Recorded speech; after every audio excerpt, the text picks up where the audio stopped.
Hi, welcome back to hello Harni channel. இந்த மலை வந்து ஸ்ரீலங்காவில் குருநேகல்னு ஒரு சிட்டியில் தான் இருக்குது. அதுக்கு பேர் வந்து எத்தாகலை. இந்த மலைக்கு தான் நாங்கள் ஏற போகிறோம். இந்த மலைக்கு மேலே வந்து ஒரு பெரிய புத்தர் சிலை இருக்குது. குருநேகல் நகரத்தில் வந்து இந்த பக்கம் இருந்து பார்த்தாலும் இந்த புத்தர் சிலை தெரியும். கீழே நாங்கள் வந்து என்டர் ஆகக்குள்ளே நீரோடை ஒன்று இருக்குது. பார்க்கவே அழகாக இருந்துச்சு. இந்த வழியால் தான் நாங்கள் வந்து போக போகிறோம். உள்ளுக்கு லைட்டாக வந்து காட்டு வழி மாதிரி தான் இருக்குது. இப்போ நாங்கள் இதில் வந்து இந்த கல்லுப்பாறையிலே வந்து படி மாதிரியெல்லாம் செதுக்கி வச்சுருக்காங்க ஏறுறதுக்கு. அதால் தான் ஏற போகிறோம். வாகனம் அதெல்லாம் போகிறதுக்கு ரோடுமே இருக்குது. இந்த மலையை சுற்றி வர நல்ல பசுமையாக இருக்குது. நல்ல பச்சை பசேல்னு காடு மாதிரி இருக்குது பார்க்க. இப்போ நாங்கள் வந்து இந்த மலையை ஏற ஸ்டார்ட் பண்ணுவோம். போகும்போது நாங்கள் படியில் தான் ஏறி போனோம். வரும்போது வந்து நாங்கள் ரோடால் வந்தோம். அதில் வாகனமும் போகும். ஏன்னா வந்து படியில் இறங்கி வரும்போது ரொம்ப வெயிலாக இருக்கும். அதனால அந்த ரோடு இருக்கிற பக்கத்தில் வந்து நிறையா மரம் அப்படியெல்லாம். இந்த மலையை சுற்றி இருக்கிற சின்ன சின்ன மலைகளில் வந்து நிறைய பௌத்த விஹாரைகள் இருக்குது.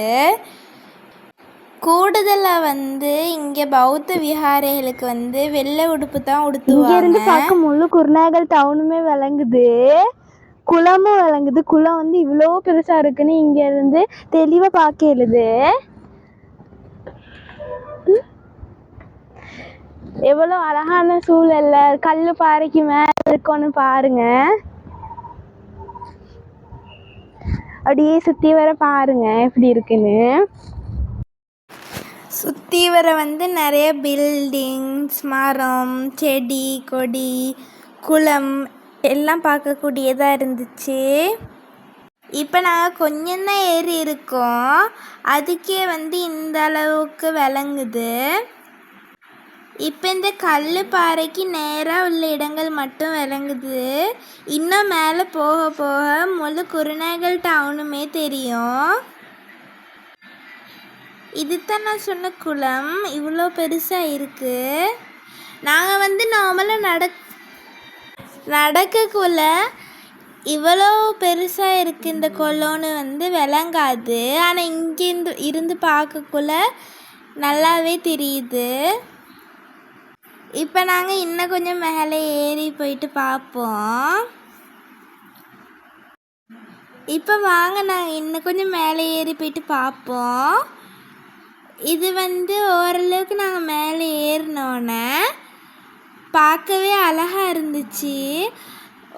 ஓரளவு குருநேகல் டவுன் ஃபுல்லாகவே தெரியுது.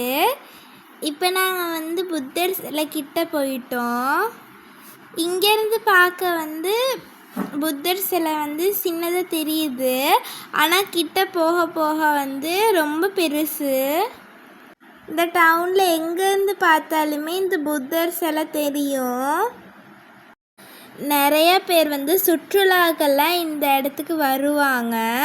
வந்து இந்த அழகை ரசிச்சுட்டு போவாங்க. இன்றைக்குமே வந்து நிறைய பேர் வந்திருந்தாங்க. வாகனத்தில் வாரேன்னா இன்னொரு வழி இருக்குது. இங்கேருந்து பார்க்கும்போது இந்த பௌத்த கொடி எல்லாம் தெரியுது. இந்த நீல வானத்தில் இந்த வெள்ளை புத்தர் சிலையை பார்க்கும்போது ரொம்ப அழகாக இருக்குது. மேலே இருந்து பார்க்கும்போது நிறையா சின்ன சின்ன மலைகள் வந்து சுற்றி வர விளங்குது. இந்த இடத்துக்கு சுற்றி வர வந்து நிறைய சின்ன சின்ன மலைகள் இருக்குது. இந்த இடத்த சுற்றி இருக்கிற வாகனம் எல்லாம் வந்து ரொம்ப சின்னதாக விளங்குது. அந்த டாய் கார்லாம் இருக்கும் பார்த்தீங்களா, அதை மாதிரி தெரியுது. பில்டிங்ஸுமே இந்த இடத்துலேருந்து பார்க்கும்போது சின்ன சின்னதாக தான் தெரியுது. எவ்வளோ அழகான சூழலில் எவ்வளோ அழகான இடத்துல இந்த புத்தர் சிலை கட்டியிருக்காங்கன்னு பார்த்தீங்களா. ஏன்னா இந்த புத்தர் சிலைக்கு ஓரளவு சைடில் மாதிரி பார்க்கக்குள்ள ஒரு சின்ன பன் சிலை ஒன்று தெரியுது. இங்கேருந்து பார்க்கும் பன் சிலைன்னு சொன்னால் பௌத்த விஹாரை. இங்கேருந்து பார்க்கும்போது ஒரு சின்ன பன் சிலை ஒன்று தெரியுது. அதுதான் ஓரளவு பக்கத்தில் இருக்க மலையில் இருக்கனால இங்கேருந்து பார்க்கும்போது தெரியுது. மற்றதெல்லாம் ஓரளவுக்கு இந்த ரோட்டில் அந்த நான் சொன்னேன் பார்த்தீங்கன்னா வாகனம்லாம் போக வேறொரு வழி இருக்குன்னு, அந்த வழியில் வரும்போது நிறையா பௌத்த விஹாரைகள் பார்க்கக்கூடியதாக இருக்குது. இப்போ நாங்கள் உள்ளுக்கு போயிட்டோம். புத்தருக்கு பூவெல்லாம் வச்சுட்டு கொஞ்ச நேரம் அங்கனே உட்காந்துருந்துட்டு நாங்கள் வெளியே வந்துட்டோம். இதுக்கு சின்ன சின்ன புத்தர் சிலைகள்லாம் வச்சுருந்தாங்க. இப்போ நாங்கள் வெளியே வந்துட்டோம். வெளியே அவரெல்லாம் அந்த ரோட் சைடு வந்த பிறகு பார்க்கவே அழகான குளம் ஒன்று இருந்துச்சு. அதில் எத்தனையோ ஆயிரக்கணக்கான மீன்களும் பார்க்கக்கூடியதாக இருந்துச்சு. நான் இவ்வளோ மீன்கள் பார்த்ததே இல்லை. அந்தளவு மீனெல்லாம் இந்த இடத்துல குமிஞ்சு இருந்துச்சு. எங்களுக்கு இவ்வளோ மீன்லாம் இருக்குன்னு பெருசாக தெரியாது. இந்த இடத்துக்கு சுற்றி வர கடைகள்லாம் நிறையா இருந்துச்சு. தாமரைப்பூ அதெல்லாம் விற்றாங்க. என்ட்ரன்ஸ்லேயுமே கடைகள்லாம் நிறையா இருந்துச்சு பார்க்கல. இந்த இடத்துல நிறைய டூரிஸ்ட் பஸ் அதெல்லாம் நிப்பாட்டி வச்சுருந்தாங்க. இப்போ தெளிவாக பார்க்க எழுது பார்த்தீங்களா எவ்வளோ மீன் இருக்குன்னு இந்த குளத்தில். குளத்துக்கு நடுவில் ஒரு மரம் இருக்குது. அந்த மரத்தை சுற்றி தான் இந்த குளம் இருக்குது. ஓரளவு பெரிய பெரிய கல்லுக மாதிரியும் இந்த குளத்தில் இருந்துச்சு. எங்களை போல் நிறைய பேர் இந்த மீன் காட்சியை கண்டு ரசிச்சுக்கிட்டு இருந்தாங்க. ஆனால் இந்த இடத்துல குரங்களோட தொல்லை தாங்க முடியாமல் இருந்துச்சு. எதையுமே கொண்டு போக இல்லாமல் இருந்துச்சு. அந்தளவு குரங்கு தொல்லையாக இருந்துச்சு. இப்போ நாங்கள் அந்த ரோட் வழியாக தான் இப்போ நாங்கள் போக போகிறோம். அப்படியே போய்கிட்டே இருக்கக்குள்ள ஒரு அழகான பன் சிலை ஒன்று இதில் என்ட்ரன்ஸே பார்க்க அழகாக கவர்ச்சியாக இருந்துச்சு. ஒரு சிங்கம் வாயை திறந்து வச்சிருக்க மாதிரி, அதுக்குள்ள நாங்கள் போகிற மாதிரியும் இருந்துச்சு. நுழைவாயில் சிங்க வடிவத்தில் தான் இருக்குது. பார்க்கவே எனக்கு பிடிச்சிருந்துச்சு. நாங்கள் போகிற வழியில் ஃபுல்லாக 2 பக்கமும் காடுகள் தான் இருந்துச்சு. நாங்கள் அப்படியே பாதையால் இறங்கி வந்துக்கிட்டு இருந்தோம். வித்தியாசமான மரங்கள் அதெல்லாம் பார்க்கக்கூடியதாக இருந்துச்சு. மரங்கள், செடிகள், கொடிகள் எல்லாம் பின்னி பிணைஞ்சிருந்துச்சு. சரியான அடர்த்தியான காடு. இருண்ட மாதிரி இருந்துச்சு. சூரிய வெளிச்சம் அவ்வளோ எங்களுக்கு வரலை. டூரிஸ்ட் பஸ் ஒவ்வொரு பௌத்த விஹாரைகளுக்கு போய் வந்துக்கிட்டு இருக்கதை பார்க்கக்கூடியதாக இருந்துச்சு. பூஜை செய்கிறதுக்காக இந்த இடத்துல விற்கிற தாமரை பூக்கள்லாம் வாங்கிட்டு பௌத்த விஹாரைகளுக்கு போகிறத பார்க்கக்கூடியதாக இருந்துச்சு.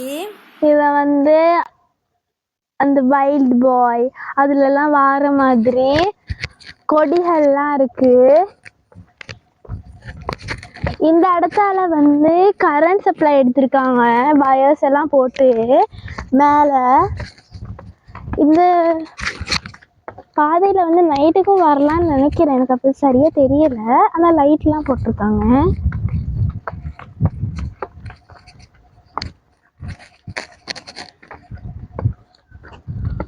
ஆனால் நைட்டில் வர்றதை விட பகல் வர்றது வந்து நல்லா இருக்கும் வெளிச்சத்தில். நைட்டில் வந்து வரும்போது வந்து படியில் இறங்கி வர்றதை விட இந்த வழியால் வர்றது நல்லா. ஏன்னா வந்து வரும்போது எப்படியுமே சூரிய வெளிச்சம் இருக்கும். படியால் இறங்கி வரும்போது அந்த வெயிலை வந்து எங்களுக்கு தாக்கு பிடிக்க இல்லாமல் இருக்கும். அதனால வந்து இந்த வழியால் வர்றது நல்லா. இந்த பாருங்களே, ஒரு கொடி வந்து கயிறு போல் இருக்குது. இதை பார்க்கக்குள்ள டார்சன் கார்ட்டூன் தான் ஞாபகம் வருது. அதில் இந்த மாதிரி நிறைய கயிறுகள் வந்து இருக்கும். ஆனால் இங்கெல்லாம் வந்து அந்த மாதிரி ஒரு கொடி பார்க்குறதே பெருசாக இருக்குது. இப்போ இங்கேயுமே ஒரு விஹாரம் இருக்குது, ஆனால் நாங்கள் அதுக்கு போகலை. இப்போ இன்னொரு நாள் நாங்கள்லாம் போய் பார்ப்போம். இன்றைக்கி நாங்கள் போகலை. குரங்குகள் பறவைகள் சத்தம் அதெல்லாம் தான் கேட்டுக்கிட்டு இருந்துச்சு. வரும்போது நல்லா பச்சை பசேல்னு இருந்துச்சு காடு. நான் வந்து பாம்பு எதுவும் வந்தால் எப்படி இருக்கும்னு நானே நினச்சி. நான் வந்துக்கிட்டே இருக்கும்போது பாம்பு புற்று இருந்துச்சு. எங்கள் அக்கா வந்து சொல்லிக்கிட்டே வந்தா. அதனால தான் நான் பயந்துட்டேன். நான் வந்து வரும்போதே மழைனால வந்து பாதையெல்லாம் கழுவுப்பட்டு போயிடுச்சு. அதனால அதெல்லாம் செஞ்சுக்கிட்டு இருந்தாங்க. பாடசாலை மாணவர்கள் எல்லாம் வந்து பிரத்யேக வகுப்பு போயிட்டு சேர்ந்து இந்த இடத்துக்கு வர்றது வந்து பார்க்கக்கூடியதாக இருந்துச்சு. நாங்கள் அப்படியே வந்து பார்த்துக்கிட்டே இந்த கல்லுப்பாறையிட அடிவாரத்துக்கு வந்துட்டோம். இன்னும் கொஞ்சம் தூரம்தான் இருக்குது. இந்த பாதை வந்து குருநகல் மெயின் டவுனுக்கு வந்து சேரும். கீழே வந்து பார்க்கும்போது இந்த மலைக்கா நாங்கள் ஏறினோன்னு மலைப்பாக இருக்குது, ஆச்சரியமாகவும் இருக்குது. இப்போ நாங்கள் வந்து அப்படியே ஓரளவுக்கு இந்த மலையோட அடிவாரத்துக்கு வந்துட்டோம். இங்கேருந்து பார்க்கும்போது ஓரளவுக்கு நல்லாவே அந்த குருநகல் டவுன் எல்லாம் தெரியுது. இங்கேயும் வந்து ஒரு சின்ன கல் மலை ஒன்று இருக்குது. இதுலேயுமே ஒரு பன்சலை இருக்குது. இந்த பன்சலைக்கு ஆப்போசிட்டில் வந்து இப்படி ஒரு அழகான மரம் இருக்குது. அதே மாதிரி அந்த கட்டு மாதிரி கட்டி வச்சுருக்காங்க.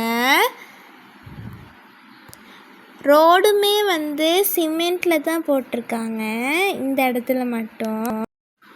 இந்த பன்சலையிலையுமே வந்து முன்னுக்கு என்ட்ரன்ஸில் ஒரு சிங்க வடிவம் ஒன்று வச்சுருக்காங்க. இந்த மரம் வந்து பார்க்கவே ரொம்ப அழகாக இருக்குது.